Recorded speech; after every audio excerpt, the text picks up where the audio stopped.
Hello，大家好，我是议员。各位还记得在之前我有做过一个影片，就是说有一个玩家他原本要去觉醒贝利 P 的，但是觉醒了18大王了吗？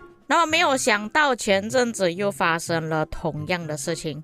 在上一次把贝利当成18大王觉醒，还可以说是真的看错了，但是这一次是真的没有办法，因为这位玩家觉醒的就是 SP 朗纳尔。假设他是已经觉醒了 SP 朗纳尔，其实我也不应该去做这个影片了。然而他觉醒的就是原本的朗纳尔，没错，就是这么的离谱。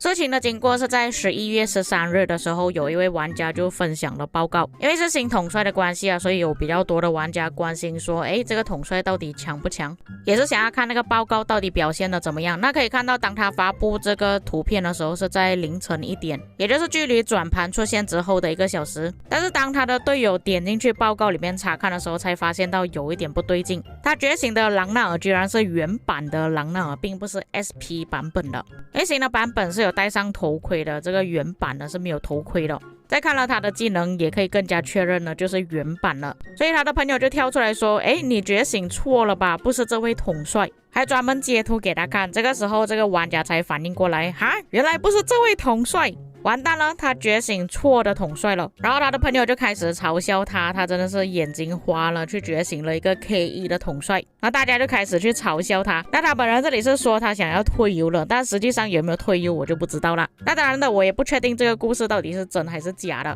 假设是真的话，这个真的是一个搞笑的故事了。假设是假的也没有关系，至少通过这个故事可以让我们更加警惕。如果你是有打算要去觉醒 SP 朗纳尔的话，就要特别注意了。那问题来了，假设说这个玩家真的是觉醒了旧的 SP 朗纳尔，到底是谁的错呢？说实话，虽然 SP 朗纳尔的设计上面是有一点点改变啊，但整体上来说其实改变并不会太大，还不至于像上次的贝利还有18大王那样子，那个会差别大一点，这个差别真的是很小。再加上这两位统帅都是传说等级的统帅，就连名字也是一样的，配色也是一样的，所以玩家误会觉醒了另外一只统帅，我觉得是很正常的。所以我在想着这件事情啊，其实有没有必要就是另外再设计多一个一样的统帅出来，然后变成巅峰期或者是 P 化 SP 化？为什么不要直接让这些统帅可以升等级上去呢？就是进化，这样可以减少有更多的玩家去觉醒错误的统帅。还是说这个就是官方的阴谋论呢？就是想要我们觉醒错误的统帅，浪费我们的金头。那我觉得除了觉醒的问题之外，还有另外一个问题，就是我们搭配方面可能也会选择错误的统帅。像一般我们说统帅搭配的时候，都是用比较简短的说法，就比方说司机贞德，我不会特意去说司机贞德 P， 会说海尔曼里程柜，不会特意去说海尔曼 P 搭配里程柜。一些刚进入征服赛季的玩家，或者是刚加入这个游戏的玩家，可能会误会以为是紫色的统帅。像现在画面上你们所看到的，就是我们正常会使用的搭配，有可能他们的搭配会变成这样子。说实话，这5个搭配呢，也算是目前都有正在使用的搭配吧，除了布迪卡之外。尤其第一个组合，也就是朗纳尔搭配 CP 是最容易误会的，毕竟2个朗纳尔都是金色的。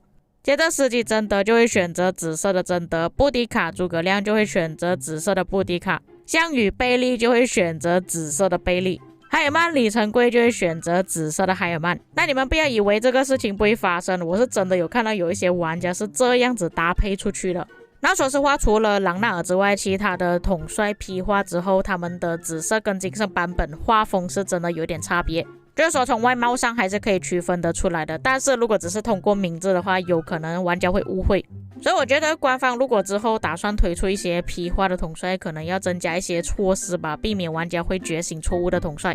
像如果觉醒错一些紫色统帅变成 P 化的，这个还可以接受，毕竟紫色统帅其实投资的成本不会太多，只是用紫色的雕像而已。但是如果遇到像 SP 朗纳尔这样子的，也就是年度统帅，哇，你又从金色变成金色，真的觉醒之后就血本无归了。所以在这里也是提醒各位，你们要觉醒任何一个 P 化的统帅之前呢，最好再三确认。不过外貌太过接近的话，也有可能会觉醒错的。那如果你们以为今天的影片就到此结束的话，你就大错特错了。因为最近又发生了一起案件，那相信在座的各位应该都知道什么叫做代打，因为这个游戏要玩起来会比较花时间一点，尤其是打仗的时候，并不是每个玩家都可以抽空时间出来打这个游戏的，所以有可能会找代打。假设你是账号的主人，你看到这个报告你会有什么反应？那一开始刘彻哥儿歌 OK 这个还算可以接受，然后下一个西皮搭配司机然后诸葛亮搭配塔里克，小西皮搭配华莱士，严格来讲这个队伍是可以的，但是用于野战就不太适合。接着塔里克西皮这个勉强还算能够接受吧。最后诸葛亮李成桂，那他的统帅有时候会变成正常，有时候会变成不正常，重点是这些报告全部都很亏。而且如果各位有仔细去看的话，你们可以看到右手边有写部队的数量，这里只有21万而已，也就等于说可能这个玩家他就连扩编都没有使用。这里可以明显感受到号主是已经气到要爆炸了，就开始质问那个代打，有像你这样子控号的吗？完美避开所有正确的选择，就连最基本的纯兵都没有做到。他这里所说的纯兵就是一个队伍里面就使用骑兵就是骑兵，不会说骑兵搭配步兵。他的队伍选择就是系统默认给他什么选择，他就选择那个队伍。号主就问他你到底是要做什么？如果是这样子的话，他自己也可以。没有一个报告是有超过15%，不是部位强敌，那是头铁，真的铁。OK， 我知道这个号主应该是很难过，但是他这里写到真的太好笑了。号主还有坦言说，虽然他自己也是很弱，但是还不至于此。他自己驻防的话，起码是不亏的。他还反问那个代打诸葛亮配塔里克，你告诉我是什么思路？这个时候那个代打就已经出来了，他说他没有打过这么靠后的赛季。然后号主就问他你会什么东西？你的意思是说要我配双叉给你是吗？这个时候才恍然大悟，原来这个玩家他是没有打过征服赛季的。那号主这边是有说到他的理查其实是有装备师资的，怎么没有看到这个玩家带出来？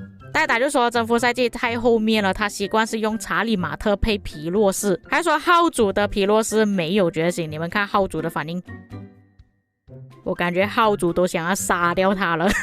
就有其他玩家推测这个代打应该是那种 KVK 一直接把统帅拉进去，完全不会操作，就让统帅自己自生自灭的那一种。那这里代打就有承认说他是完全没有打过这样子的 KVK， 只是看别人打而已，没有学会。有好多统帅都没有玩过，都是看别人玩的，自己还不熟练。号主还说他就是为了今天的 KVK 特意把朗纳尔给觉醒了，还说自己的装备军器到底有多好。而且号主还是有购买水晶科技的，结果这个代打把他打出10%的战损比。那这边可以看到代打跟他道歉了，说对不起大哥，我真的没有玩过征服赛季。结果那个号主说你别叫我大哥，我叫你爹。